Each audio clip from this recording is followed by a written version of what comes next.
सर्वप्रथम लाईव्ह कोल्हापूरचे मी ऋणमुक्तेश्वर तालीम मंदिर संस्थांतर्फे स्वागत करतो तुमचे आणि आपले आभार मानतो की मी इथपर्यंत आला तुमच्या मंदिराला भेट दिली। हे आपले ऋणमुक्तेश्वर देवस्थान जागृत देवस्थान आहे। इथं 9 दिवस पारायण सोहळा होतो। पारायण सोहळ्यानंतर भव्य अशा स्वरूपात पालखी सोहळा होतो। सकाळी 5:30 वाजता विधिवत पूजा अभिषेक होऊन संध्याकाळी 6:30ला पालखी मार्गस्थ होते।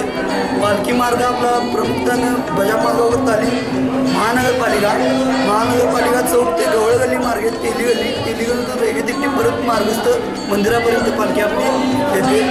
पालखी सोहळ्याला माजी आमदार छत्रपती मावळराजे तसेच विद्यमान आमदार शिवसेनेचे राजेश क्षीरसागर साहेब यांच्या उपस्थितीत हा पालखी सोहळा होतो। दुसऱ्या दिवशी सकाळी 12 वाजता मोठ्या प्रमाणात महाप्रसादाचं आयोजन होतं। सर्व कार्यकर्ते जिद्दीनं कष्टानं इथं राबतात आणि कार्यक्रम पूर्ण करतात।